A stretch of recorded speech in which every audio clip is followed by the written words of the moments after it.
समझ नहीं आ रहा अपने सैलरी इंक्रीमेंट का क्या करूं। बेटा इतना क्या सोच रहा है?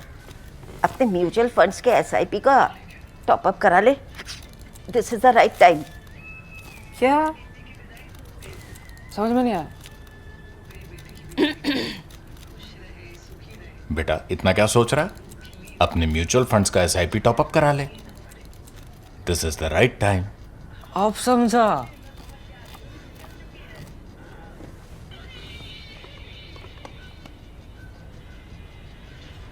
Mutual fund investments are subject to market risks. Read all scheme related documents carefully. Geopolitical contestation has long manifested over battles for territory, resources, routes, access, and influence. Now, while the objectives of statecraft have hardly changed, the instruments through which they have been pursued have. What is changing radically is the frontier across which power distribution is occurring, and the ease and propensity with which everything can be weaponized. In this video column, I will make a case for attention to the new frontiers of geopolitical contestation and what India's options are. One way to understand the present disorder is to separate three overlapping global orders. The security order remains unipolar. The United States still possesses unmatched military prowess and power projection capacity, even when that military power cannot decisively steer strategic outcomes. Think Iran. The economic order is more visibly multipolar, shaped by the leverage of the United States, China, the European Union, assertive trade blocs, and emerging markets. The digital order, however, is far more complicated. In regulatory terms, Europe remains a consequential third pole, but in innovation, computing, AI, and the capacity to organize vast amounts of data at scale, competition has hardened around the big two, United States and China. Now, this third order, which is the digital order, is unique in that it cuts across the first two and is evolving faster than we can comprehend. Data, standards, computing power, and AI do not occupy a separate realm floating above geopolitics and geoeconomics. They increasingly determine who can manufacture efficiently, anticipate shortages, reroute supply chains, identify vulnerabilities, and sustain military operations with an ever-growing role of precision weapons, which are smart weapons, and AI in military technology. So whoever shapes the digital order is set to acquire disproportionate influence over both the economic and security orders, and that is indeed the paradigm shift. Now, China's rise, which is discussed so much, cannot be explained only by cheap labor, subsidies, unfair practices, export promotion, or the Belt and Road Initiative's tally of completed or incomplete projects. Its greater and mostly obscure achievement has been the integration of industrial infrastructure and data policies. One of the clearest and I think one of the least discussed is LOGINK and just how early the Communist Party started with it. So what is LOGINK? LOGINK, China's National Transportation and Logistics Public Information Platform, has a humble beginning in Xinjiang in 2007 as an effort to standardize fragmented trucking and logistics information. 15 provinces joined by 2008. Between 2009 and 2012, the Ministry of Transport pushed its national expansion. In 2010, it entered the Northeast Asia Logistics Information Service Network, initially linking Chinese, Japanese, and South Korean ports. The work on standards accelerated in 2013, the year Xi Jinping announced the BRI. In 2014, Beijing formally made International Logistics Information Exchange a policy priority. By 2021, integration of data troughs of logistics sector was complete. Now, the chronology here is important and must be noted. LOGINK was not a digital prop which was added after China became the factory of the world. It grew alongside the effort to connect factories, trucks, warehouses, railways, customs agencies, ports and shipping companies into a coherent system that exemplified with the digital revolution. The platform can process vessel and cargo status, customs and inspection information, transit conditions, truck geolocation, bookings, freight price inquiries, financing, insurance, billing and document exchange. What it does is that it aggregates data from hundreds of thousands of users, millions of trucks, warehouses, ports, shipping companies, and public databases from all over the world.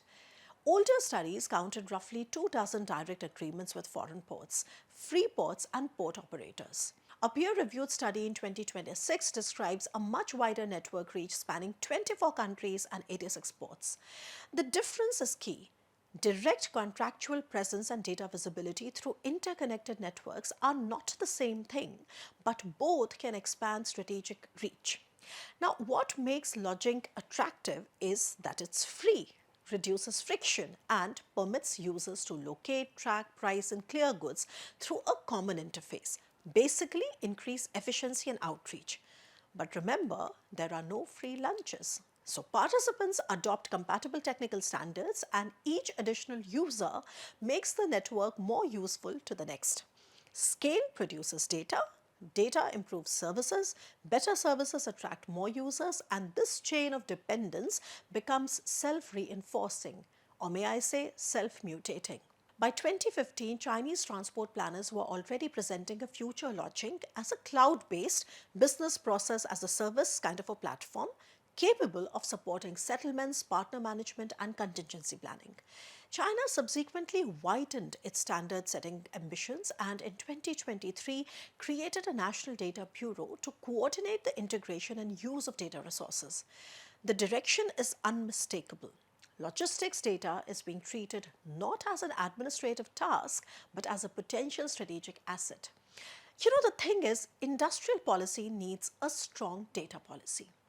LOGINK should be discussed because it sits within a much larger Chinese maritime industrial ecosystem of today. Chinese firms build ships, own fleets, operate terminals, manufacture containers, and supply port machinery. Figures, if I tell you, are mind-boggling. OECD data show that since 2023, China has accounted for around half of global ship deliveries by compensated gross tonnage and held nearly 60% of the global order book in 2025. In 2024, Chinese shipyards received, relative to the revenue, about 10 times the subsidies received by OECD shipbuilders. Now, this industrial depth I just told you about is not simply the ability to sell a product cheaply. It is the capacity to connect finance, manufacturing, infrastructure, standards, servicing, and information across an entire chain as one seamless asset. Consider this example. You may have seen the ubiquitous crane. A modern ship-to-shore crane is no longer merely a giant steel arm. It is a networked machine integrated with terminal operating systems, remote maintenance tools, and cargo management software. It generates operational information. What enters a port, how rapidly it moves, where congestion is developing, which routes matter, and which customers depend on them. And China dominates the cranes deployed almost across all global ports. The strategic argument is not to oversimplify that every Chinese crane is necessarily a spying device. Whatever variables I have described above can create an information asymmetry and, in the same breath, an option for surveillance or disruption in hot or grey crises. Now, the United States recognized this, but it was late in doing so. US's financial markets remain dominant, and it dominates much of the technological innovation frontier as well. But financial capital cannot rapidly build shipyards or merchant fleets or cranes or port software or the accumulated knowledge embedded in logistics networks built over years and decades. Now, the US law finally restricts government entities and recipients of federal funding from using LOGINK. Very recently, in April 2026, a maritime advisory continued to warn that LOGINK, Chinese scanners, and remotely serviceable ship-to-shore cranes could expose sensitive logistics and operational data. The concern, therefore, is no longer hypothetical. Washington, too, has begun treating logistics software as critical infrastructure, even though the embeddedness of the Chinese is already at the next level.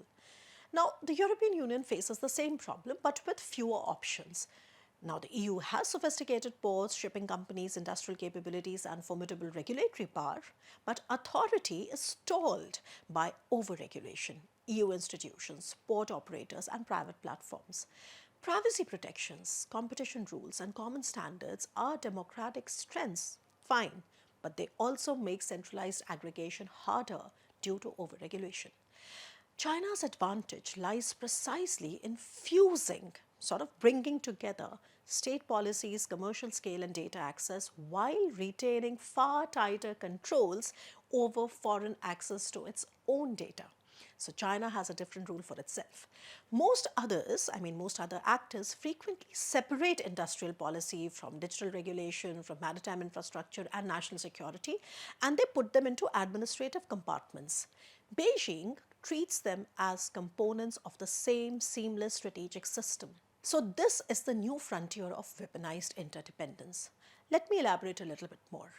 Control over a network hub can create both a panopticon effect, the ability to see flows that others cannot, and a choke point effect, the possibility of restricting access to a critical node.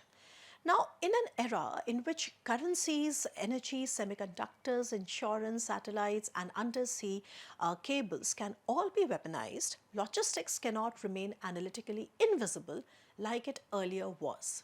Now, what are the options for India? The first is that India must recognize the gap. Fortunately, one can say that India is not beginning from zero. The National Logistics Policy, PM Gati Shakti, the Logistics Data Bank, and the Unified Logistics Interface Platform, or the ULIP, are meaningful advances. By August 2025, the ULIP had integrated more than 30 digital systems and enabled over 160 crore transactions.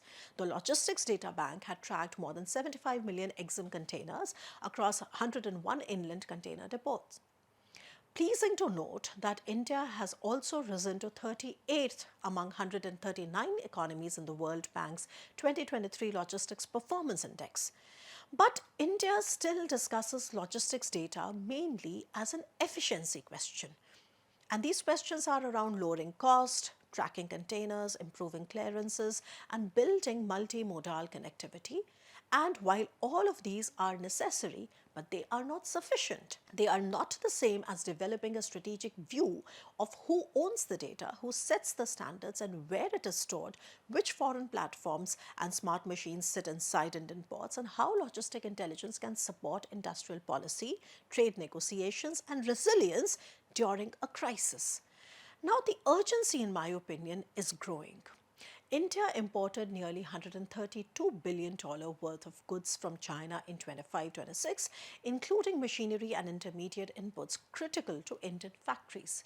A recent government report identified about $51 billion worth of critical imports for an immediate domestic manufacturing push because, as we all know, manufacturing has been a big challenge in India.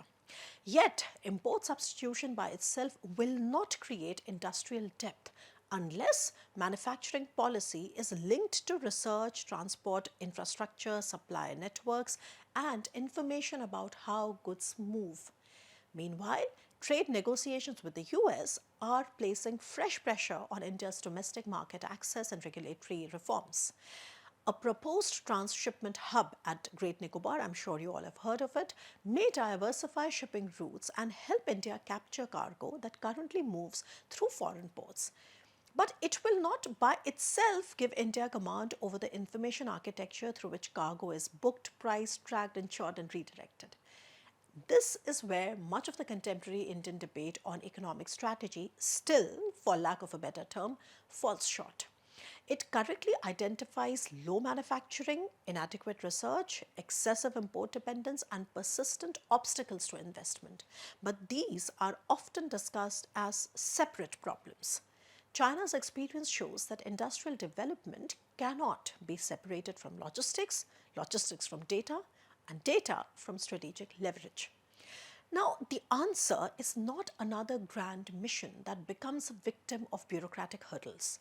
India should begin with a strategic audit of logistics data. It must then connect that knowledge to manufacturing, ports, customs, railways, trade policy, and national security with clear safeguards for commercial confidentiality and individual rights. Now, I know that all of this cannot happen overnight, but that's where the global order is trending.